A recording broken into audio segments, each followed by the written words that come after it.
BBC বাংলার সান্ধ্য অধিবেশন প্রবাহতে আপনাদের স্বাগত। আজ আপনাদের সাথে লন্ডন স্টুডিও থেকে আছি মানসী বড়ুয়া। বাংলাদেশের সর্বশেষ গুরুত্বপূর্ণ আপডেট সংবাদে আপনাকে স্বাগত। শুরুতেই সংবাদ শিরোনাম, পরে বিস্তারিত।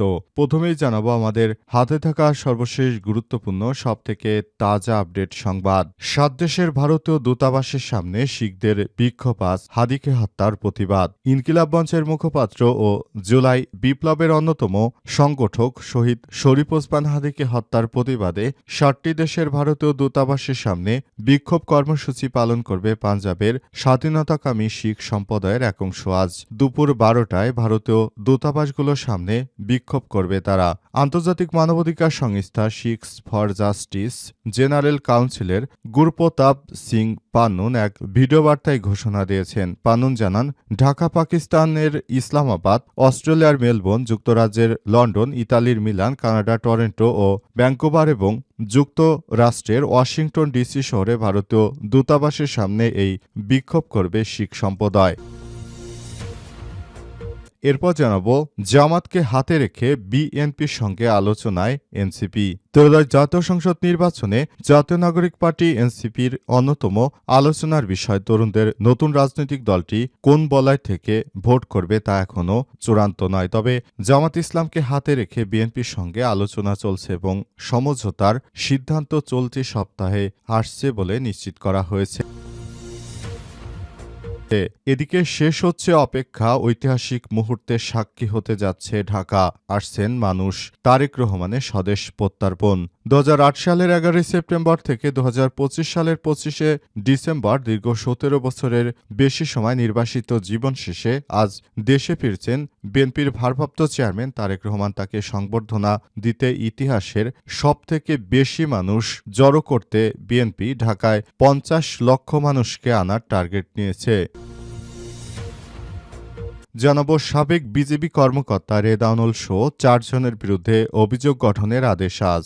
জুলাই বিপ্লবে রাজধানী রামপুরায় 28 জনকে হত্যা করার মামলায় বিজিবির কর্মকর্তা লেফটেন্যান্ট কর্নেল রেদানুল ইসলাম ও মেজর মোহাম্মদ রাহাত বিন আলম সহ 4 আসামির বিরুদ্ধে আনুষ্ঠানিকভাবে অভিযোগ গঠনের আদেশের জন্য আজ দিন ধার্য করা হয়েছে। জানা গেছে, জুলাই আন্দোলনে রাজধানীর রামপুরায় 28 জনকে হত্যা করার মামলায় বিজিবির কর্মকর্তা লেফটেন্যান্ট রেদানুল ইসলাম ও মেজর রাফাত বিন আলমকে আজ ট্রাইব্যুনালে হাজির করা হচ্ছে। আন্তর্জাতিক অপরাধ ট্রাইব্যুনাল 1-এর চেয়ারম্যান গোলাম মর্তুজা মজুমদারের নেতৃত্বাধীন 3 সদস্যের ট্রাইব্যুনালে এই মামলাটির দিন ধার্য করে। এবং সর্বশেষ জানাবো, আসাম বাংলাদেশের অংশ হয়ে যাবে আশঙ্কা মুখ্যমন্ত্রী হিমন্ত শর্মার। ভারতের উত্তর পূর্বাঞ্চলীয় রাজ্য আসামে বাংলাদেশি বংশোদ্ভূত মানুষের সংখ্যা বাড়তে থাকলে রাজ্যটির ভবিষ্যৎ নিয়ে শঙ্কা প্রকাশ করেছে মুখ্যমন্ত্রী হিমন্ত বিশ্ব শর্মা। তার দাবি, জনসংখ্যার এই প্রবণতা অব্যাহত থাকলে আসাম একসময় সংস্কীয়ভাবেই বাংলার অংশ হয়ে যাবে। তাই এই দাবি নতুন করে সীমান্ত এবং অভিবাসন বিতর্ক উস্কে দিয়েছে খবর ভারতীয় সংবাদ মাধ্যম এনডিটিভির। আর অপরপক্ষে ভারতের শুভেন্দু পশ্চিমবঙ্গের তিনি জানিয়েছেন, বন্ধ করে দেওয়া উচিত, বাংলাদেশে কোনো কিছুই যাবে না। প্রিয় দর্শক, এতক্ষণ শুনছিলেন সংবাদ শিরোনাম, এবারে বিস্তারিত। তবে তার আগে বন্ধুরা, অনুরোধ থাকবে এই সংবাদটিতে একটি লাইক দিন। এই চ্যানেলে আপনি নতুন হয়ে থাকলে আমাদের সংবাদটি দেখতে দেখতে চ্যানেলটি সাবস্ক্রাইব করে রাখুন। কমেন্ট করে বন্ধুরা আপনার মূল্যবান মতামত জানিয়ে দিন আপনি বিশ্বের কোন দেশ থেকে বা বাংলাদেশের কোন স্থান থেকে আমাদের সংবাদটি দেখছেন এবং শুনছেন। আর বন্ধুরা, সংবাদটি আপনার সোশ্যাল মিডিয়া ফেসবুকে শেয়ার করে বন্ধুদেরও দেখার সুযোগ করে দিন। গাজা যুদ্ধে আপনি যদি নিরীহ ফিলিস্তিনিদের ভালোবেসে থাকেন, কমেন্টে ইয়েস লিখে বিশ্ববাসীকে জানিয়ে দিন। এবারে বিস্তারিত। হাদিকে হত্যার প্রতিবাদ, 7 দেশের ভারতীয় দূতাবাসের সামনে শিখদের বিক্ষোভ আজ। ইনকিলাব মঞ্চের মুখপাত্র জুলাই বিপ্লবের অন্যতম সংগঠক শহীদ শরীফ ওসমান হাদিকে হত্যার প্রতিবাদে 7টি দেশের ভারতীয় দূতাবাসের সামনে বিক্ষোভ কর্মসূচি পালন করবে পাঞ্জাবের স্বাধীনতাকামী শিখ সম্প্রদায়ের এক অংশ। আজ ওই সব দেশের স্থানীয় সময় দুপুর 12টায় ভারতীয় দূতাবাসগুলোর সামনে বিক্ষোভ করবেন তারা। আন্তর্জাতিক মানবাধিকার সংস্থা শিখস ফর জাস্টিস বা SFJ জেনারেল কাউন্সিলের গুরুপ্রতাপ সিং পান্নুং এক ভিডিও বার্তায় ঘোষণা দিয়েছেন। পান্নান জানান, ঢাকা, পাকিস্তান, ইসলামাবাদ, অস্ট্রেলিয়ার মেলবোর্ন, যুক্তরাজ্যের লন্ডন, ইতালির মিলান, কানাডা টরন্টো, ভ্যাঙ্কুভার এবং যুক্তরাষ্ট্রের ওয়াশিংটন ডিসি শহরে ভারতীয় দূতাবাসের সামনে এই বিক্ষোভ করবে শিখ জনগোষ্ঠী। এ সময় কনসুলেটগুলো বন্ধ করার দাবি জানাবেন তারা। শিখ নেতা পান্নুন আরও জানান, বুধবার নিজ নিজ স্থানীয় সময় দুপুর 12টায় আমরা ভারতীয় কনসুলেটগুলো বন্ধ করার কর্মসূচি পালন করব, যাতে বাংলাদেশের ছাত্র নেতাদের বিরুদ্ধে ভারতের সরকারের হত্যার পরিকল্পনা আন্তর্জাতিক অঙ্গনে তুলে ধরা যায় এবং মোহাম্মদ ইউনূসের নেতৃত্বাধীন বাংলাদেশ সরকার উৎখাতের পরিকল্পনার বিষয়টি বিশ্ববাসীর সামনে আসে। তিনি আরও বলেন, শিখস ফর জাস্টিস বাংলাদেশের অভ্যন্তরে ভারতের গুপ্ত হত্যার পরিকল্পনা অভ্যন্তরীণ পরিসরে তুলে ধরতে যাচ্ছে। ভারত ইতিমধ্যেই ওসমান হাদিকে হত্যা করেছে। আমরা কর্মসূচি হিসেবে ভারতীয় দূতাবাসগুলো বন্ধ করে দেওয়ার ডাক দিয়েছি, কারণ এগুলো আমরা ভারতের গোয়েন্দা সংস্থা রয়ের কেন্দ্র বলে মনে করি। এখান থেকে হত্যাকাণ্ডের পরিকল্পনা ও বাস্তবায়ন করা হয়। শিখ নেতা আরও বলেছেন, একইভাবে আমরা ঢাকায় নিযুক্ত ভারতীয় হাইকমিশনারকে দায়ী করছি। তিনি ওসমান হাদিকে হত্যার নির্দেশনা দিয়েছেন। হত্যাকাণ্ড সংগঠিত করেছেন এই দূতাবাস থেকে। হত্যাকাণ্ড গুপ্তচরভিত্তিক নজরদারি কার্যক্রম পরিচালিত হয়েছে। এ কারণে আমরা ঢাকা, ইসলামাবাদ, অস্ট্রেলিয়া মেলবোর্ন, যুক্তরাজ্য London, Italy Milan, Canada Toronto ও ভ্যাঙ্কুভার এবং যুক্তরাষ্ট্রের ওয়াশিংটন ডিসি থেকে একযোগে এই কর্মসূচি ডাক দিচ্ছি বলে জানানো হয়েছে। জামাতকে হাতে রেখে বিএনপির সঙ্গে আলোচনায় এনসিপি। ত্রয়োদশ জাতীয় সংসদ নির্বাচনে জাতীয় নাগরিক পার্টি এনসিপির অন্যতম আলোচনার বিষয় তরুণদের নতুন রাজনৈতিক দলটি কোন বলয় থেকে ভোট করবে তাও চূড়ান্তের পথে। দলটিকে কাছে টানতে চাইছে বিএনপি ও জামাত ইসলামের পক্ষ।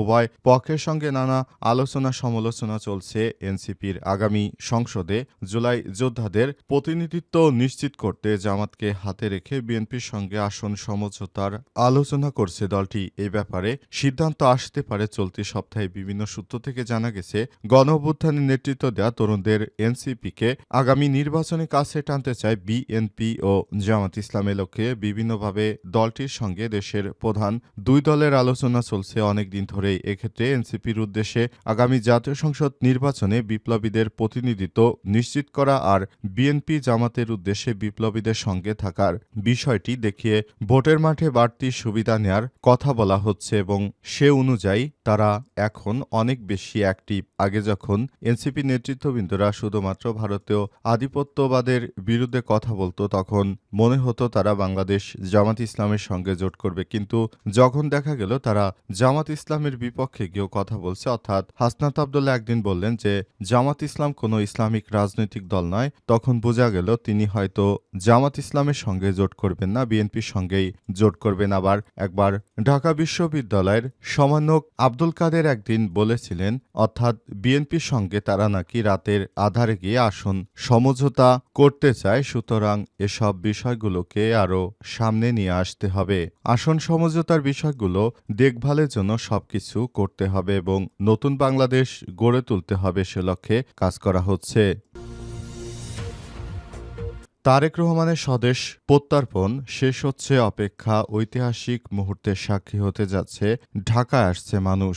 2008 সালের 11 সেপ্টেম্বর থেকে 2025 সালের 25 ডিসেম্বর পর্যন্ত দীর্ঘ 17 বছর এর বেশি সময়, অর্থাৎ প্রায় 18 বছর দীর্ঘদিন নির্বাসিত জীবন শেষে বৃহস্পতিবার দেশে ফিরছেন বিএনপির ভারপ্রাপ্ত চেয়ারম্যান তারেক রহমান। তাকে সংবর্ধনা দিতে ইতিহাস গড়ার অপেক্ষায় রয়েছে বিএনপি। দলটি প্রত্যাশা করছে সংবর্ধনাকে কেন্দ্র করে রাজধানীতে 50 লাখ মানুষের সমাগম ঘটাতে। বিএনপির শীর্ষ এই নেতাকে স্বাগত জানাতে মঙ্গলবার থেকেই ঢাকা আসতে শুরু করেছে 63 জেলার নেতাকর্মী সমর্থকরা।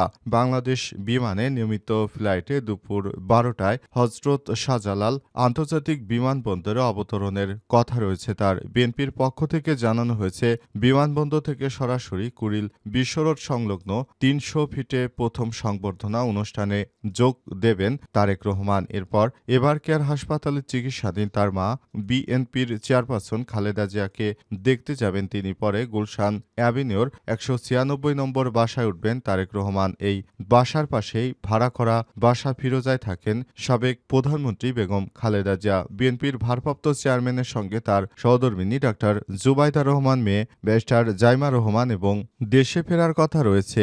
মঙ্গলবার বিএনপির চেয়ারপারসন খালেদা জিয়াকে নিয়ে স্মৃতিচারণ করে এক আবেগঘন স্ট্যাটাস দিয়েছেন জাইমা রহমান। তিনি তার দাদির বিভিন্ন বিষয়াদি নিয়ে কথা বলেছেন এবং তিনি কিভাবে তার দাদির কাছ থেকে অনুপ্রাণিত হয়েছিলেন এসব কথা তিনি লিখেছেন। পাশাপাশি তিনি আরও লিখেছেন কিভাবে আগামীতে বিএনপি রাষ্ট্র ক্ষমতায় যাওয়ার জন্য কাজ করছে এবং তারেক রহমান অর্থাৎ তার পিতাকে তিনি কিভাবে সর্বাত্মক সহযোগিতা করতে চান, বাকি সময় তিনি দাদির পাশে থাকতে চান ইত্যাদি নানা রকম কথাবার্তা বলেছে। তবে শেষ পর্যন্ত আসলে বিষয়গুলো কোন দিকে যায় সেটি দেখার বিষয়। আর তারেক রহমানের কন্যা জাইমা রহমান কার সাথে তার বিয়ে হয়, এর আগে অনেকেই বলাবলি করত বিএনপি নেতাদের মধ্যে ইঞ্জিনিয়ার ইশরাক হোসেনের সঙ্গে তার বিয়ে হওয়ার কথা রয়েছে, কিন্তু ইঞ্জিনিয়ার ইশরাক রহমান বিয়ে করে ফেলেছেন।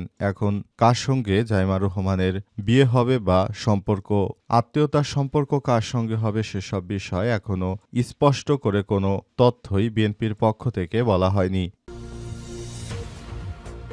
সাবেক বিজিবি কর্মকর্তা রেদানুল সহ ৪ জনের বিরুদ্ধে অভিযোগ গঠনের আদেশ আজ। জুলাই বিপ্লবে রাজধানী রামপুরায় ২৮ জনকে হত্যা করার মামলায় বিজিবির কর্মকর্তা লেফটেন্যান্ট কর্নেল রেদানুল ইসলাম ও মেজর মোহাম্মদ রাফাত বিন আলম সহ ৪ আসামির বিরুদ্ধে আনুষ্ঠানিক অভিযোগ গঠনের আদেশের জন্য আজ দিন ধার্য করেছে আদালত। আন্তর্জাতিক অপরাধ ট্রাইব্যুনালের চেয়ারম্যান বিচারপতি গোলাম মোর্তজা মজুমদারের নেতৃত্বাধীন ট্রাইব্যুনালে এই মামলাগুলোতে যারা আসামি রয়েছে তাদের ব্যাপারটি শুনানি হবে। আন্তর্জাতিক অপরাধ ট্রাইব্যুনালে গোলাম মোর্তজা মজুমদারের নেতৃত্বাধীন বিষয়গুলো থেকে জানা যাচ্ছে যে এবার জাতীয় সংসদ নির্বাচনে আসলে মূল বিষয়গুলো হচ্ছে সামনে নতুন বাংলাদেশ কোন দিকে যাবে সেই বিষয়গুলোকে দেখতে হবে। বাংলাদেশের প্রতিটি মানুষ এখন সেদিকেই তাকিয়ে আছে।